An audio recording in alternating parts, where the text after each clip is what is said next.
먼저 광주 5.18 발언과 관련한 정강훈 목사님의 말씀을 듣도록 하겠습니다.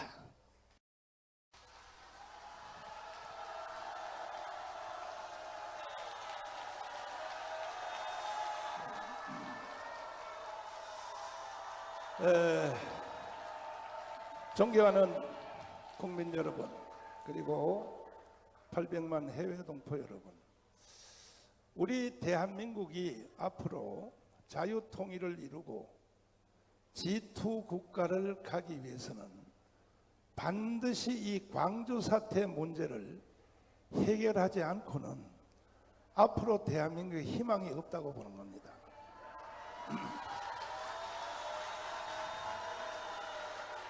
그래서 저는 종교인으로 또 특별히 이 시대의 선지자로서 저 혼자만 선지자라는 얘기가 아닙니다. 목사님들은 다 선지자의 기능을 가지고 있습니다. 그 중에 선지자 중에 한 사람으로서 이 중차대한 민족 근대사의 광주 사태에 대하여 이것을 국민적인 합의 내지는 공감대를 이루지 않고는 앞으로 대한민국은 희망이 없다고 판단했기 때문에 제가 광주에 가서 광주 사태에 대한 발언을 하게 된 것입니다.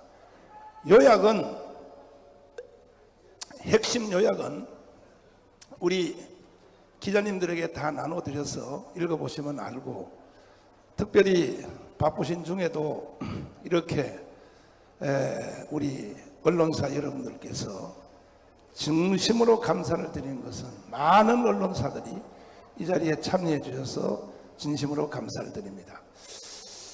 요약을 말씀드리면, 제가 광주에서 발언한 내용의 취지는 이렇습니다.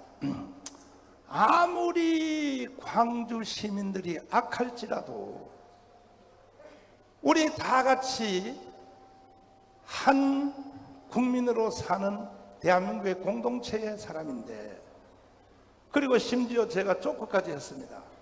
나도 우리 집 사람을 전라도 연을 데리고 삽니다. 내가 그 조커까지 해가면서, 그런데 광주 사람들이 그렇게 악할지라도 공수부대 자기 아들 딸들, 바로 옆집에 있는 아들들이 공수부대 가 있는데 자기 아들 딸들에게 총을 쏠 수 있겠느냐? 나는 그렇게 생각하지 않는다. 그리고 거기 모인 청중들에게 물어봤습니다. 여러분 같으면 공수부대 군인들에게 총을 쏘겠느냐? 다 자기들 총 안 쏜다는 거죠. 차라리 부모된 우리가 공수부대 총에 맞아서, 나는 심정이 그렇습니다. 내가 맞아서 순교를 당하면 당했지, 내가 우리 아들 딸들에게 총을 쏘겠냐? 우리는 나이가 먹을 만큼 먹었고 이제 그만 살아도 되니까. 그런데 공수부대한테 총을 쏜 사람이 누구냐 이거지요. 나는 광주 시민들이 총을 쐈다고 생각하지 않는다. 그럼 누구냐? 총을 쏜 것은 역사적 사실인데, 그 중에도 M1 파출소에서 탈취한, 그리고 또 카빈 총으로, 그것으로 덩어리에서 뒤에다 총을 쏜 사람, 뒤에다가 같은 시민군에게 한두 발은 총기를 미숙으로 5발을 쏠 수 있지만, 약 지금 시차를 조사한 바에 의하면 39 이상, 30명 이상, 어떤 확대에서는 80명 가까이가 자기가 자기들 편끼리 총을 쐈다는 거죠. 정확하게 확인된 것은 39 이상인데 뒤에서 시민군이 자기 시민군의 덩어리에다 대고 총을 쐈다는 거죠. 이거는 그 당시에 시체 검열을 한 그 모든 과정이 백일화에 다 드러나 있고, 여기 부분은 잠시 후에 황교학 박사가 나와서 설명을 해 주실 것입니다. 그러면 총을 쏜 사람이 누구냐 이거지요. 누가 총을 쏘냐 이거지요. 여기 있는 기자님 같으면 총 쏘겠습니까? 차라리 내가 당하고야 말지. 대한민국 국민들 중에서 총 쏠 사람이 누가 있습니까 거기에? 그러면 총을 쏜 것은 사실인데 160명 가까이가 희생이 됐는데 공수부대가 16으로 M16으로 총을 쏜 것은 딱 분리되어 있습니다. 시체가. 그 외에 나머지는 카빈이나 M1으로 총을 쏜 겁니다. 누구냐 이거죠. 거기에 대해서 나는 선지자로서 종교인으로 양심적으로 반드시 이것은 광주 안에 옛날부터 남로당 때부터 건국 후 70년 동안 존재해왔던 박헌영의 후에 고정 간첩들이 그 짓을 했다라고 나는 확신하는 겁니다.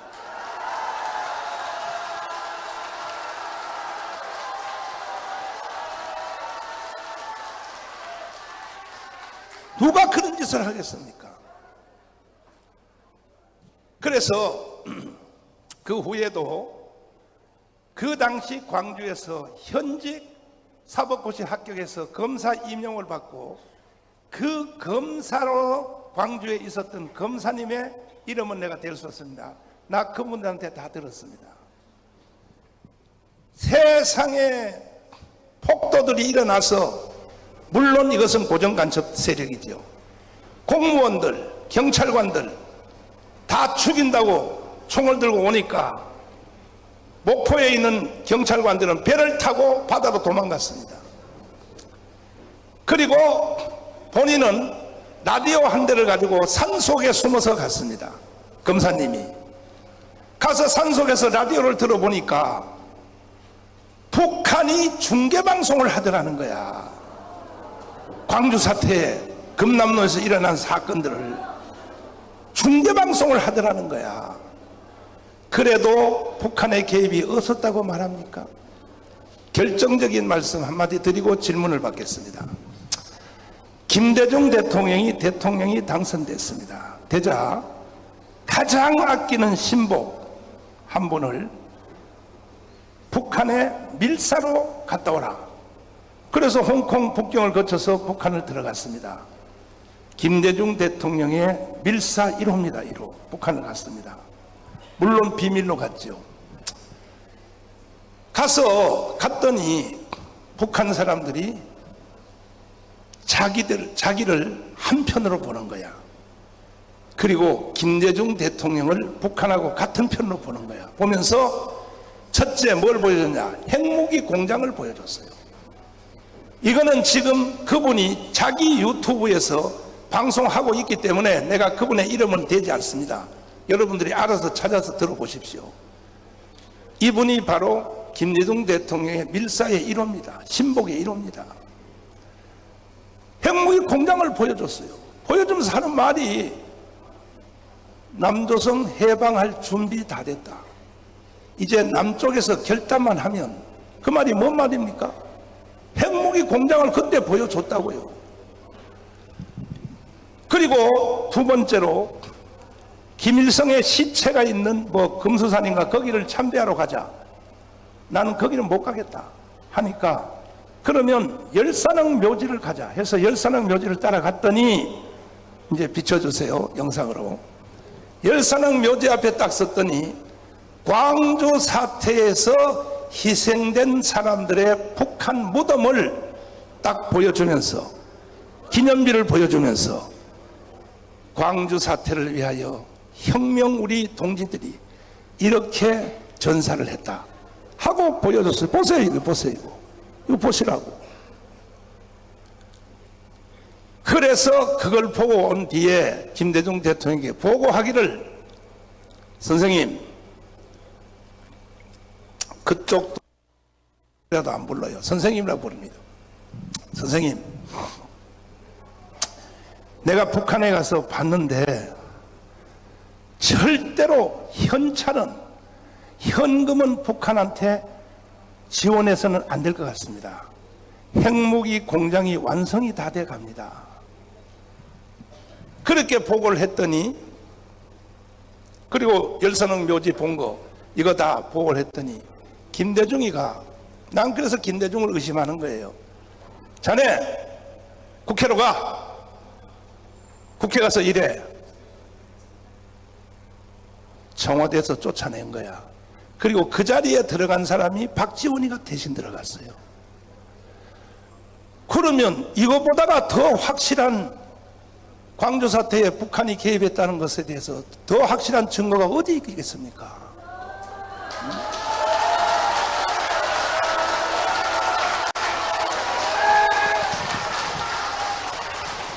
그러므로 좌파 정부 북한 5.18 거기에 핵심 거의 간첩 수준에 가 있는 사람들은 무조건 5.18 사태를 덮어야 되는 거야. 숨겨야 되는 거야.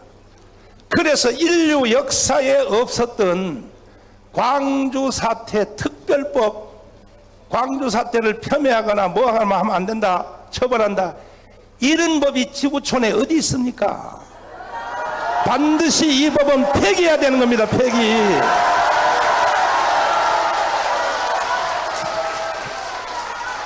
국민을 알기를 어떻게 알기에. 이것이 지나간 일이 벌써 4, 50년이 됐는데 지금도 여러분 YTN에게 오셨나요? 자막뉴스에 뭐라고 나옵니까? 40년 전에 이루어졌던 광주 사태를 본 목격자가 있으면 지금도 신고해 주세요. 아니, 그리고 김대중 대통령, 노무현 대통령 두 좌파 대통령이 지나는 동안에 광주 사태를 재수사를 수도 없이 했습니다. 헬기가 사격했냐 안 했냐? 수 없는 전문가들이 30년 동안을 재조사를 계속했는데도 결론은 뭐냐? 헬기 사격은 없었다. 이렇게 결론이 났습니다. 그런데 문재인이가 대통령 되자마자 다시 사람들을 싹 바꿔가지고 나는 강요라고 봅니다. 해서 헬기 사격이 있었다라고 만들어내라 해가지고 지나간 50년 된 사건을 다시 뒤집어서 이게 나랍니까 이게? 그리고 광주 사태에 대해서는 완전히 밀봉하려고 누구도 말도 못하도록 하려고 광주 특별법을 만들어서 처벌을 하고 있는데 나는 이 광주 사태 법을 UN 인권위원회에 제소하려고 합니다.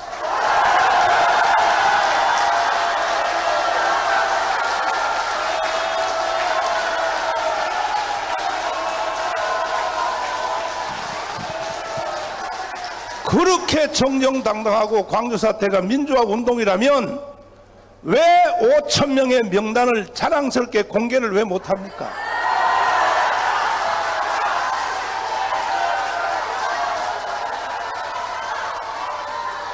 그보다 더 큰 사건인 6.25 전쟁에 참여했다는 우리나라의 원로들, 할아버지들, 지금 90살 된 할아버지들 자랑스럽게 빠지 달고 일합니다. 나 6.25 전쟁 때 참여했다고. 광주 사태 5천 명 빠지 달고 다니세요.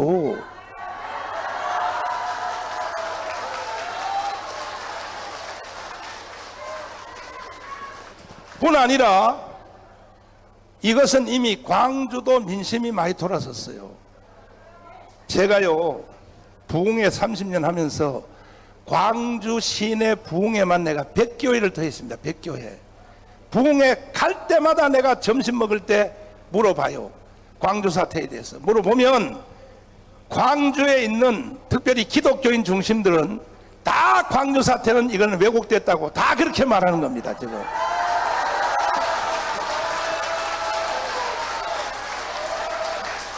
기자 여러분, 광주 안에서 택시 한번 타보십시오. 그리고 택시 타는 기사한테 한번 물어보세요. 광주 사태에 대해서 어떻게 생각하냐고 한번 여론조사 해보세요. 기사들이 뭐라 그런가? 이거는 크게 잘못된 겁니다. 그 중에 가장 실감 있는 게 뭐냐? 어떻게 국가 시험을 볼 때에 광주 유공자들한테 자녀들에게 5점에서 10점 가산 점수를 줘주면 이건 시험 보나 마나입니다. 이런 법이 어디 있습니까? 이런 법이.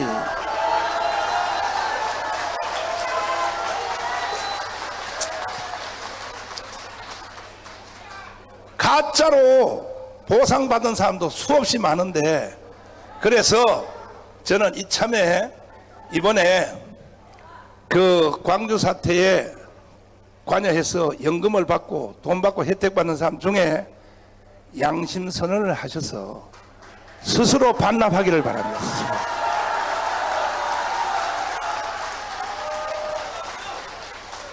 지금도 두 사람이 증인이 서면, 그때 금남로에 있는 거 내가 봤다, 두 사람이 증인하면 바로 유공자 됩니다. 지금도. 나도 누가 날 두 사람 증인 좀 서주세요. 나 그때 광주에 있는 거 봤다고 한번 해주십시오. 나도 유공자 좀 되게. 이런 법이 어디 있습니까 도대체가. 나는 한 사람의 표본을 말하려고 합니다. 이건 실명을 거론해서 죄송하지만, 지금 충청북도 도지사를 하고 계신 김영환 의원, 이분은 원래 더불어민주당에서 국회의원을 3번 했고 안산 지역입니다. 그런데 그분이 지금 돌아서서 국민의힘 정당으로 와서 충청도에, 북도에 도지사를 하고 있습니다. 이유가 뭔지 압니까? 아니, 자기는 광주 사태에 아무 관계도 없는데 광주 사태 연금을 받으러 오라 하니까, 그래서 자기는 정치인으로 양심의 가책이 생겨서 반납했다는 거죠.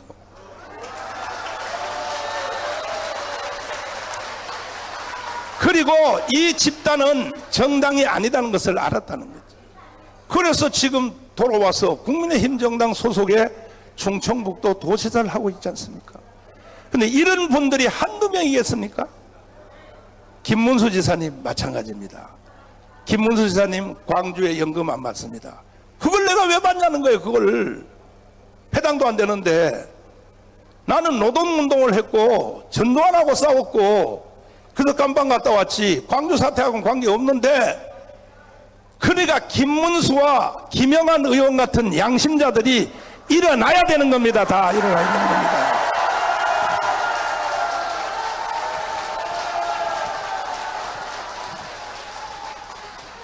이제 잠시 후에 황교안 박사가 나와서 그때 광주에서 무슨 일이 있었는가 하는 것을 앗소리 못하게 설명을 잠깐 해드리겠는데, 그 전에 일부러 기자들의 질문을 내가 먼저 받고 그 다음에 황교안 박사님의 강의를 듣도록 하겠습니다. 자, 저한테 질문이 있으면 한번 해주십시오. 자, 몇 분의 질문을 받겠습니다. 질문하신 분은 거수를 하고 마이크를 대리면 소속을 밝히고 질문해 주시면 고맙겠습니다. 자, 질문하신 분. 자, 기자분들 질문하신 분 없어요? 네. 네.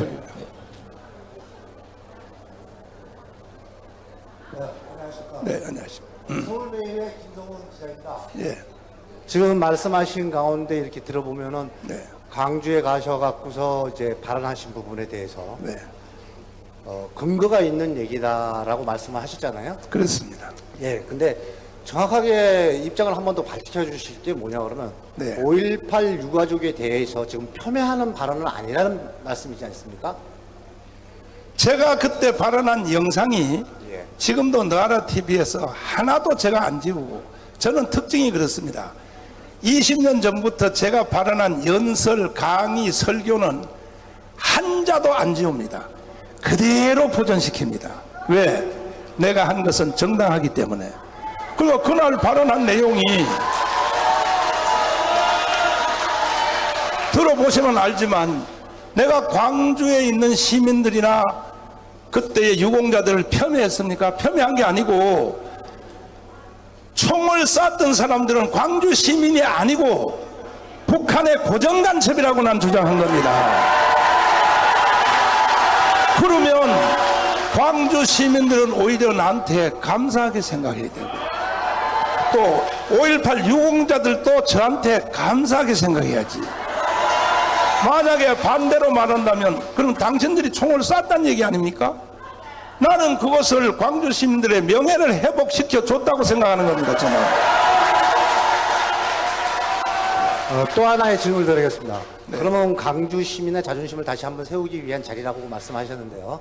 거기에 따른 5.18 그 유족이나 이런 분들에 대해서 다른 지원을 할 수 있는 방안이 있는가 한번 말씀해 주십시오. 저는 이미 그 제도가 만들어졌으니까 실제로 피해를 본 사람들을 재심의해서 그렇게 하면 저는 500명 중에 5,000명 중에 3분의 1도 안 될 거라고 생각합니다. 재심의를 해서 철저히 분별해서 정말로 피해 본 사람들 그분들에게만 보상을 해야 되고 전체적인 이것은 원호초에서 해야 됩니다. 6.25 전쟁 때 참여했던 사람들 보상하는 거, 또 제주도 4.3 사건에서 민간인 중에 정말 억울하게 희생된 사람 그 수준에서 보상을 하고 끝을 내야지 이걸 마치 광주는 무슨 특별한 사건으로 하는 것은 나는 온전치 않다고 생각합니다.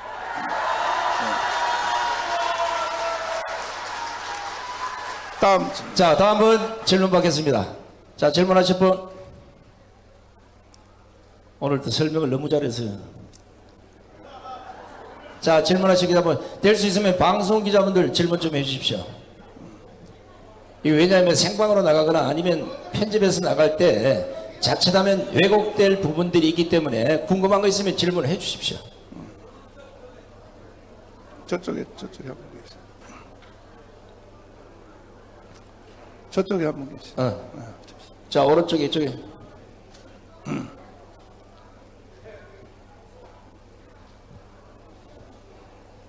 네, 주요 방송사 KBS, MBC, SBS, 저BS 등이 질문을 해주시면 더 좋았을 텐데요. 제가 뭐 유튜브 방송에서 봤는데 광주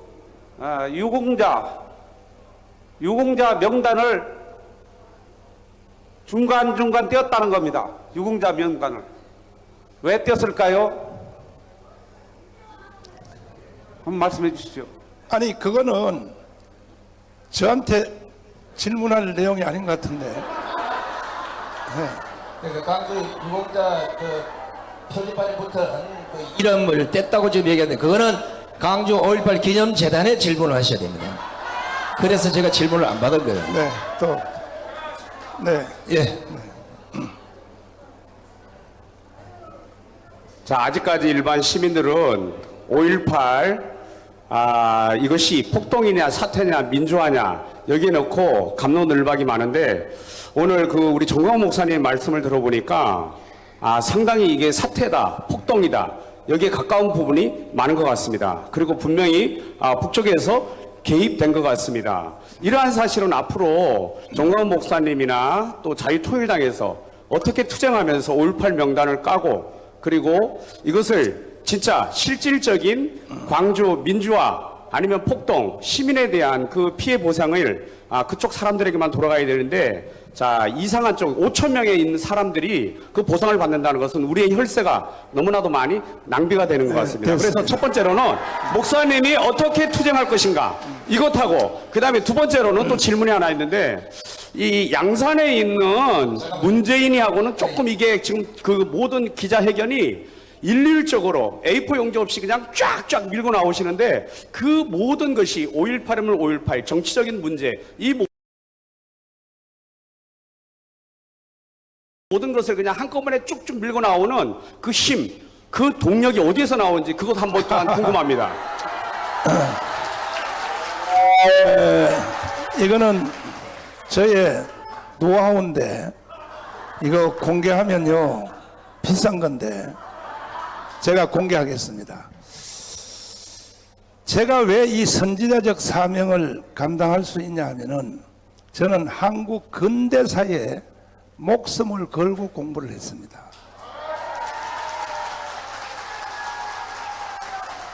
그러면 1945년 8월 6일 날 히로시마 원자탄이 터졌죠.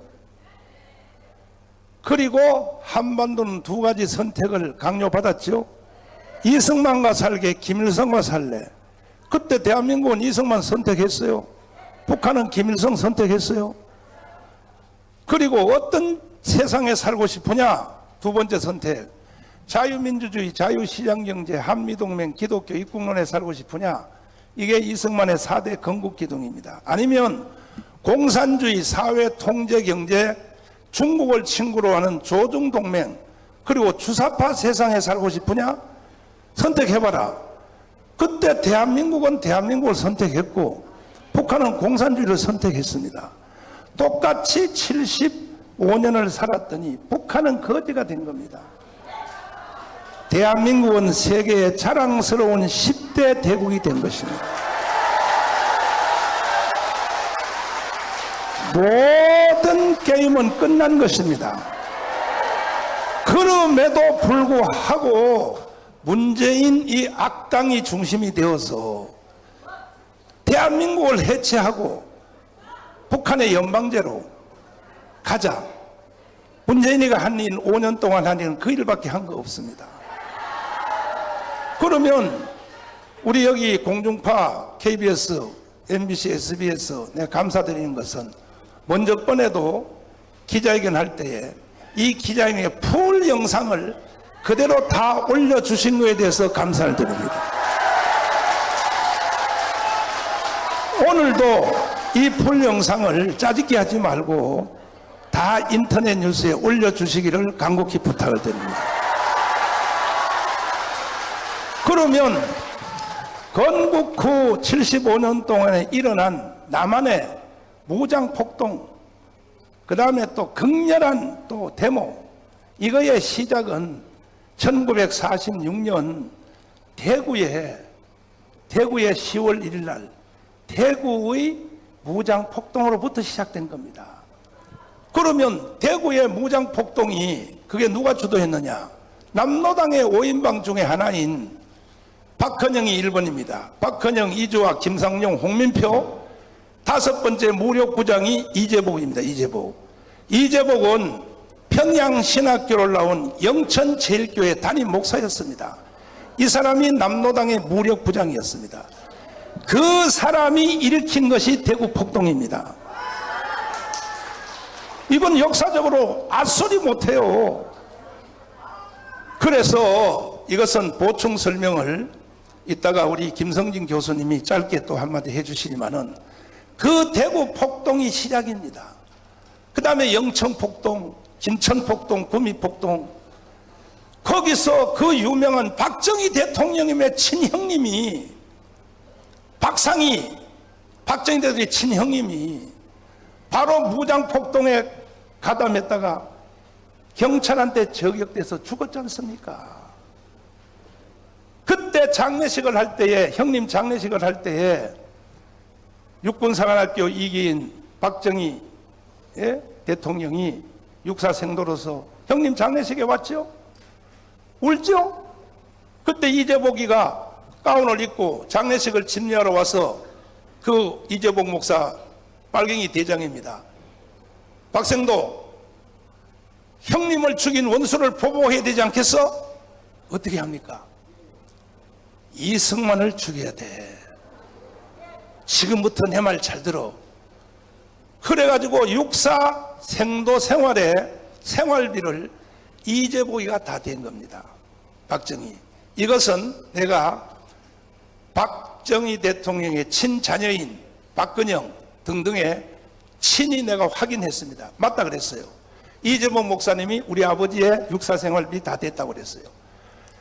그래서 우리나라의 국군이 창설될 때에 박정희 대통령이 만주 군관학교 수석, 육사, 일본 육사에서 3등. 그래서 박정희 대통령이 우리나라 군대를 조직할 때에 남로당으로 3분의 2를 남로당으로 조직한 것이 역사적 사실입니다. 그때부터 벌써 대한민국은 끝난 것입니다, 사실. 그런데 박정희 대통령이 결국은 잡혀가지고 고문을 당하다가 박정희 한 사람이 전향을 한 것 때문에 대한민국이 살아난 것입니다.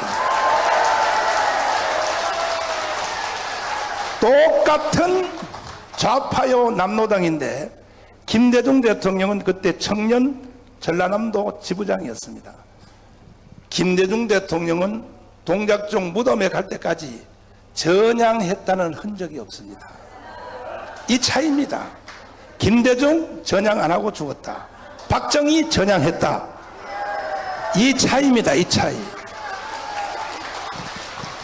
그래서 제주도 대구의 무장폭동을 벤치마킹하여 일으킨 사건이 제주도 4.3 폭동입니다. 다 연관성이 있는 겁니다. 그 다음에 여순 반란 사건. 그러면 광주 사태를 어떻게 볼 것인가? 건국 후에 일어난 모든 무장폭동은 북한이 개입을 했는데 광주 사태 하나만큼은 안 했다. 이건 역사의 방정식에 안 맞는 거예요. 역사의 방정식에. 역사의 방정식에 맞지 않는 거예요. 충분히 설명이 된 줄 믿고 다음 질문 받겠습니다. 네. 네. 광주의 보훈처를 지금까지 보훈처가 외면하고 있었는데 이제 5.18의 광주의 그 유공자들을 광주에서 이것을 심사할 것이 아니라 이제 정권 교체가 되고 윤석열 정부가 들어왔기 때문에 보훈처가 보훈부로 성격이 됐습니다. 그래서 이것을 광주에서 심사하는 것이 아니라 보훈부로 와서 심사를 하면 어떤지 목사님 말씀을 듣고 싶습니다. 그 조옥순 대표님은 우리 편인데 우리 편끼리 하니까 짜고 고스톱 치는 것 같으니까 이것은 보훈처 장관한테 질문하십시오. 나한테 질문하지 마십시오. 자, 다음 분 질문 받겠습니다. 자, 질문 중에 저번에 정강 목사님이 강주 발언 이후에 여러분들의 보도를 봤더니 북한군, 북한 간첩 이렇게 표현하시는데 정강 목사님은 북한 특수군, 북한군, 북한 뭐 이런 거 안 했어요. 고정 간첩이라는 걸 꼭 기억하시기 바랍니다. 이게 지금 재판에 상당한 영향을 미치고 있는 거기 때문에 북한 특수군, 북한 간첩, 북한군이 아니에요. 고정 간첩을 얘기하는 겁니다. 이것은 지만은 박사하고 저하고 사실은 많이 도움을 주기도 하고 도움받기도 했습니다. 저는 특별히 재정적으로 지만은 박사를 많이 도왔습니다. 그런데 내가 어느 날 광화문에서 연설하다가 지만은 박사가 위대하지만은 광주에 북한군 특수부대가 일개대대 500명이 직접 들어왔다. 이거는 나는 아니라고 본다. 어떻게 특수부대가 직접 들어오냐. 나는 고정간첩이 했다고 한다. 했더니 지만은 박사님이 그날부터 나를 공격하기 시작하는데 여러분 유튜브에 다 보시면 알지요. 그래서 지만은 박사하고 원수가 됐어요. 그래서 내가 아니 특수부대가 왔다는 증거가 없는데 고정간첩이 왔다는 증거는 얼마든지 있어요. 그렇게 발언하면 오히려 우리 자유우파가 큰 손해를 본다고 했더니 계속 고집 부리다가 지금 감옥에 가 있어요. 저는 특수부대가 절대로 왔다고 생각하지 않습니다. 우리나라 공수부대가 그렇게 멍청합니까?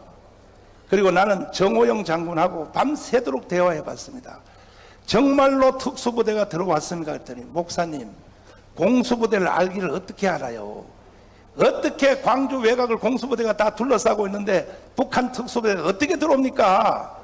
절대로 불가능합니다. 이건 미국 CIA도 다 그렇게 말하고 있습니다. 하고 추가로 나한테 하는 말이 그때의 오대산의 전파감시소에서 나 이거 정보 공개 요청을 하려고 합니다. 전파감시소에서 광주하고 북한하고 교통을 하는 교신을 하는 전파 횟수가 5천 회선이 넘었다는 거예요. 이게 정호영 장군이 나한테 말해준 거야. 나 이거 정보 공개 신청하려고 합니다. 그래서 북한에 특수부대가 왔다고 하는 것은 그건 좀 지나친 생각인데 한 가지 여기서 조금 더 추가로 추론을 할 수 있는 것은 뭐냐.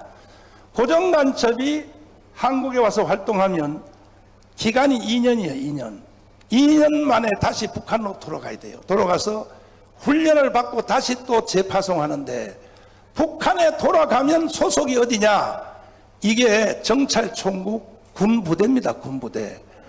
그래서 고정간첩이 북한 군대라고 표현하는 사람들의 말도 어느 정도는 일리가 있는 거예요. 왜? 소속이 정찰총국이니까. 그래도 저는 실질적인 북한의 특수군대는 왔다고 생각하지 않습니다. 이것은 고정간첩들이 한 짓이다. 이렇게 생각합니다. 자, 약간 부해설명하면 목사님들 말씀하신 고정간첩은 80년 강주 사태가 일어나기 그 전에 교신을 한 기록들이 지금 합참에 아마 있을 겁니다. 국방부 출입기자에게 연락을 하셔서 그 자료를 받아보시면 대한민국의 고정간첩이 그 당시 얼마나 많이 활동했는지는 수치로 나와 있습니다.